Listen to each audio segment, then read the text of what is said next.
Mesdames, mademoiselles, messieurs, bienvenue à Métro News. Voici les principaux titres qui seront développés aujourd'hui. La police haïtienne disposera dans les prochains jours de nouveaux matériels et équipements indispensables afin de répondre valablement aux agressions des gangs. L'annonce en a été faite par le Premier ministre haï Jean-Michel Lapin. Le secrétaire d'État américain Mike Pompeo presse les autorités haïtiennes d'organiser des élections. Plusieurs centaines de citoyens ont organisé ce vendredi une marche pacifique sur la route de Carrefour. Les protestataires réclament justice et réparation en faveur des victimes des violences des gangs.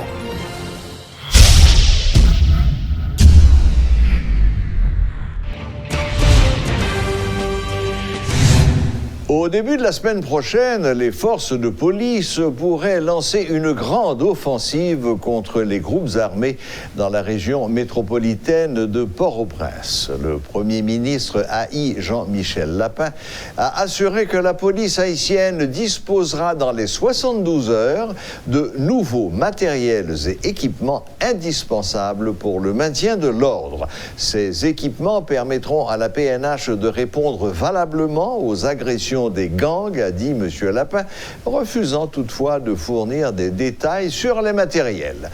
Il a indiqué que ces équipements ont été acquis suivant des critères internationaux.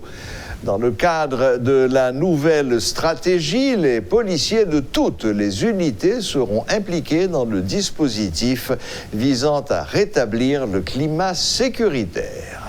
Interrogé sur les dispositions visant à mieux contrôler la circulation des armes, le Premier ministre a soutenu que le renforcement de la capacité de la police est l'un des jalons pour freiner la contrebande dans la région frontalière. Par ailleurs, M. Lapin a promis des interventions dans le domaine social et dans ceux de la santé et de l'assainissement dans les quartiers défavorisés contrôlés par les gangs.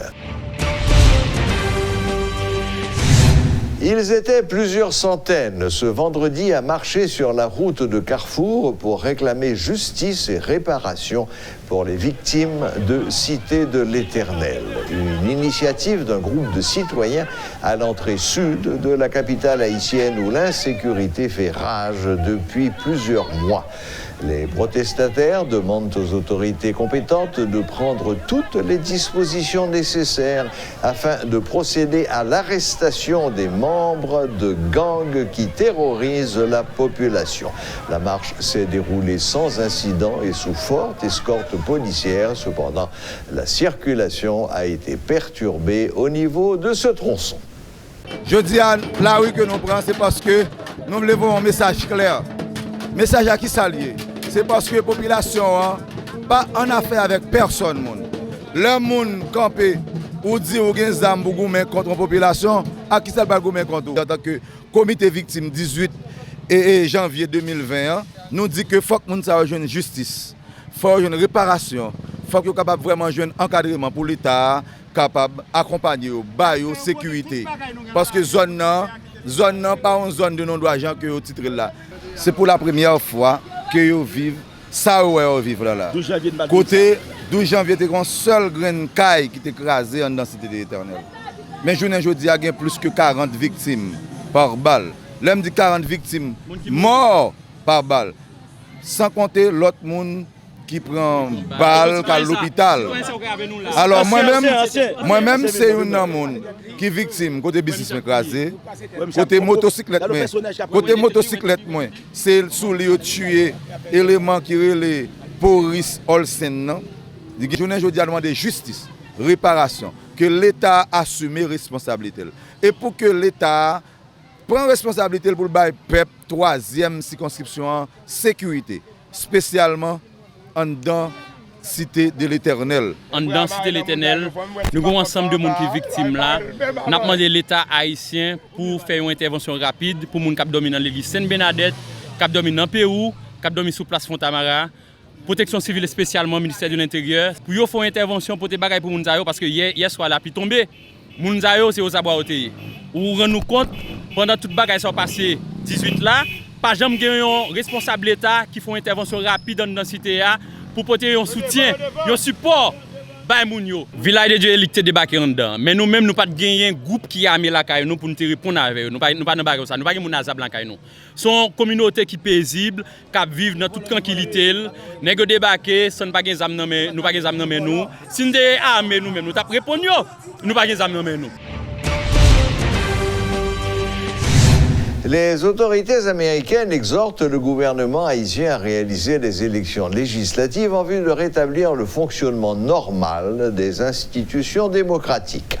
Le secrétaire d'État, Mike Pompeo, a exprimé la position de l'administration Trump lors d'une rencontre avec le chancelier haïtien Edmond Boukchit le mercredi 22 janvier dernier à Kingston, en Jamaïque. Selon M. Pompeo, il faut préparer un calendrier électoral pour que la communauté internationale puisse comprendre qu'Haïti va vers les élections. Le gouvernement a la capacité, la compétence et le droit de réaliser ces élections, a martelé le chef de la diplomatie américaine. Il faut souligner que messieurs Pompeo et Edmond s'étaient retrouvés pour la deuxième fois cette semaine dans le cadre de rencontres multilatérales régionales. Des responsables du mouvement unifié des transporteurs haïtiens, MUT, dénoncent l'insécurité qui sévit dans le pays, notamment dans la région métropolitaine de Port-au-Prince. En conférence de presse, le président du MUT, Duclos Bénissois, qui tire la sonnette d'alarme, demande aux autorités étatiques d'intervenir.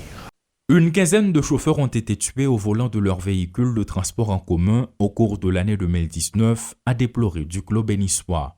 À cette liste s'ajoutent des disparitions, des conducteurs dépouillés de leurs biens ou obligés de payer un droit de passage.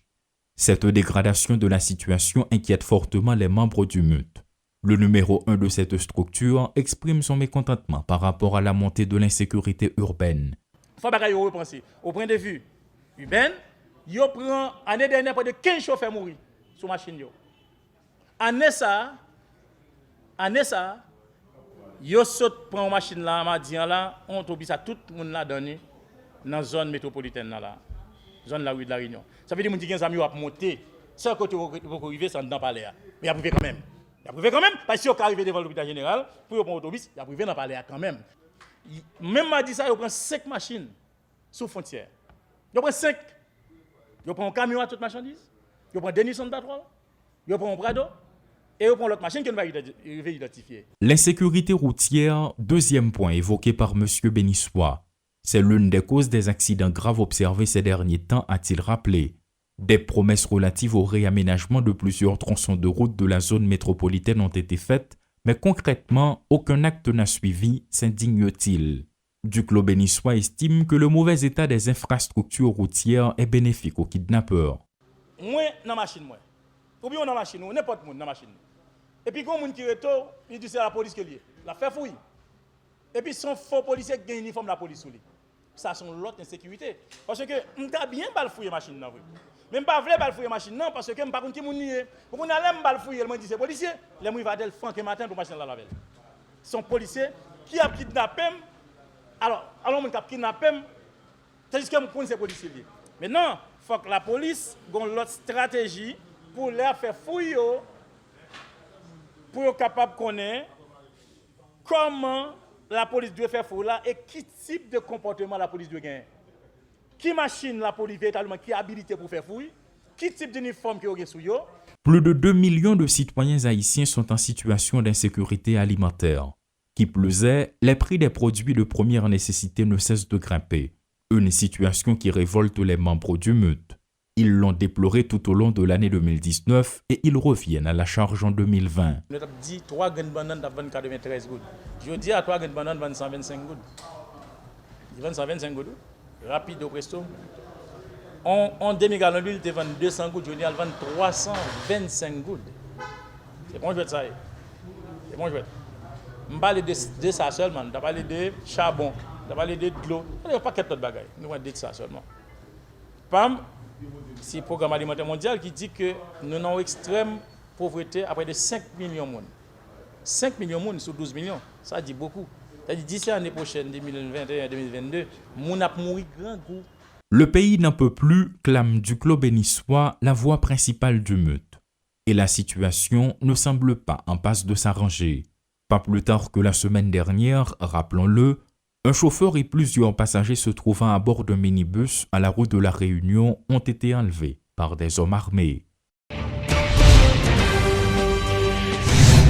Les élections pour remplacer l'actuel bâtonnier du Conseil de l'Ordre des avocats de Port-au-Prince, Maître Stanley Gaston, qui devaient avoir lieu ce vendredi, ont été de nouveau reportées au 6 février prochain. À la suite d'une journée animée, les avocats réunis dans l'espace du parking intérieur de la Cour de cassation n'ont pas réussi à se mettre d'accord. Au début de la seconde moitié de la journée, Maître Stanley Gaston a annoncé le report des élections à jeudi prochain. Toutefois, des rapports administratifs et financiers vont être soumis à l'Assemblée avant de passer au vote le 6 février. À rappeler que Maître Montferrier d'Orval, Maître Patrick Laurent et Maître Jacquenet Auxilus sont les principaux candidats en lice. Signature ce vendredi d'un protocole d'accord entre le ministère à la condition féminine et l'Organisation des Nations Unies pour l'alimentation et l'agriculture, FAO. Il s'agit d'un accord qui vise à appuyer le gouvernement haïtien pour l'autonomisation socio-économique des femmes rurales. Ce projet qui concerne des femmes des communes de Bélance et de Tiote dans le département du Sud est financé par la FAO à hauteur de 400 000 $ américains. Ce projet, financé par les fonds propres de la FAO, contribuera à l'effort du gouvernement d'Haïti pour l'autonomisation socio-économique des femmes rurales. Il permettra au ministère à la condition féminine et aux droits des femmes d'apporter un appui technique aux associations de femmes impliquées dans la transformation et la commercialisation des produits agricoles dans les communes de Bélance et de Tiote du département du Sud-Est. Les principaux résultats de ce projet sont le renforcement des capacités de gestion et de leadership d'au moins 1200 femmes regroupées en associations, l'amélioration de la productivité et de la rentabilité des chaînes de valeur mises en œuvre par ces associations de femmes en valorisant les connaissances locales à travers les champs écoles paysannes, et l'appui technique au ministère à la condition féminine et aux droits des femmes pour la capitalisation et la mise à l'échelle des résultats du projet. Ce projet s'aligne sur l'axe D de la politique et stratégie nationale de souveraineté et sécurité alimentaire et de nutrition en Haïti, qui vise le renforcement de la production agricole familiale, la transformation et la commercialisation. Il est aussi en cohérence avec le plan d'action national d'égalité femmes-hommes en Haïti. De son côté, la ministre à la condition féminine et aux droits des femmes salue cet accord signé entre la FAO et l'institution qu'elle dirige. Selon Evelyne Saint-Ville, cet accord entre dans le cadre des actions stratégiques inscrites dans le plan d'action national d'égalité femmes-hommes 2014-2020. La responsable se dit optimiste quant à la réussite de ce projet visant à rendre autonomes des femmes rurales. Dans les zones rurales, les femmes sont à la tête de près de 40% des ménages et sont actives dans presque toutes les filières, même si leur travail est moins rémunéré que celui des hommes et que les ménages qu'elles dirigent sont davantage sujets à la pauvreté. Leurs contributions dans la vie socio-économique et culturelle sont énormes. Selon la 6e enquête sur la mortalité, morbidité et l'utilisation des services EMU6, ces femmes, en dépit de tout, se trouvent confrontées aux difficultés de toutes sortes. On comprend pourquoi la FAO désire canaliser ces fonds au bénéfice de cette catégorie sociale. En effet, ce projet pilote vise, entre autres, à former ces femmes sur la gestion des chaînes de valeur, à les inculquer des pratiques clés sur l'entrepreneuriat féminin, à les aider au montage d'un plan d'affaires en vue de faire fructifier leurs capitaux, de leur doter d'intrants agricoles, sont autant d'activités prévues dans la mise en œuvre de cette initiative. Ce projet se propose aussi de valoriser les actions génératrices de revenus de ces femmes. Et du coup, cela contribuera à l'augmentation de la croissance économique et à la réduction de la pauvreté. Je suis sincèrement convaincue que ce protocole signé aujourd'hui entre le MCFDF et la FAO pour l'autonomisation socio-économique des femmes dans les communes de Tchot et de Belance renforcera davantage les liens qui unissent déjà les deux grandes institutions. On peut écoler pour Carrefour qu'a développé. Tel est le thème retenu par la mairie de cette commune pour la 12e édition du carnaval de Carrefour cette année. Les dimanches 26 janvier, 2 février et 9 février sont les dates choisies pour l'organisation de cette manifestation culturelle, selon le maire de cette commune, Jude-Édouard Pierre. Le thème qui est retenu à Nissa pour le carnaval Carrefour, là, c'est on colle les épaules pour Carrefour a développé. On a commencé avec l'animation pour carnaval dimanche 26, après 3 dimanches pour carnaval Carrefour là. Alors pour le carnaval là, c'est dimanche 26 janvier, dimanche 2 février, dimanche 9 février. Date qui retenue pour carnaval Carrefour là, c'est 15 et 16 février, samedi et dimanche. Et nous faisons un changement à ça par rapport à l'organisation carnaval là vendredi. Puisque nous connaissons l'école, il y a grand pile jour, il y a perdu pendant le pays là. Et généralement, on a fait carnaval, vendredi, toujours congé Carrefour. Nous pensons qu'à ça, nous ne pouvons pas sacrifier encore une fois des heures de cours pour les élèves qui ont déjà perdu en pile cours pendant 2 mois et demi environ. Donc nous décidons de faire carnaval là de manière exceptionnelle, samedi et dimanche, 15 et 16 février. Pour réaliser le carnaval, il y a des partenaires stratégiques pour nous. La police en premier. EDH, DINEPA, TPTC, c'est des institutions qui, sans eux-mêmes, nous ne pouvons pas faire carnaval Carrefour. Nous avons travaillé sur ce parcours-là, il y a des côtés qui crasent, c'est TPTC qui peut faire pour nous. Et nous gagnons DINEPA, de l'eau qui est toujours là, c'est lui qui peut arranger ça pour nous. Ensuite, EDH, sans éclairage, nous connaissons que pas de possibilité pour le carnaval fait. Et année ça, carnaval Carrefour a l'autre connotation, puisque nous avons passé sous Matissan, et un peu de monde Carrefour pense qu'il va risquer de prendre la rue pour traverser. Surtout pendant dimanche, et ça fait, nous décidons d'année ça, eh bien, faire carnaval là comme ça. Et nous avons besoin de 15 millions de groupes pour faire carnaval Carrefour là pendant 2 jours. C'est ça qu'on a cherché pour nous faire. Nous avons un char allégorie qui peut chercher un gros jazz qui peut venir animer parcours là avec justement DJ Carrefour. Ordinairement, nous disons chaque année, DJ Bertin, Sound Design, Tony Mix, Dad Sound qui toujours animé carnaval Carrefour là. Et année ça, l'année dernière, effectivement, c'était seule commune dans la région qui fait carnaval. De gagner jazz qui est venu, nous espérons ça. Ça qui fait l'année passée est assez parlant pour nous joindre 2 gros groupes que le gouvernement, l'État, le comité Kabaï, pour faciliter que nous rehaussions la 12e édition Carnaval Carrefour là. Voilà, la boucle est bouclée. Merci de nous rester fidèles. Excellent week-end à toutes et à tous. Et à la prochaine, même heure, même chaîne.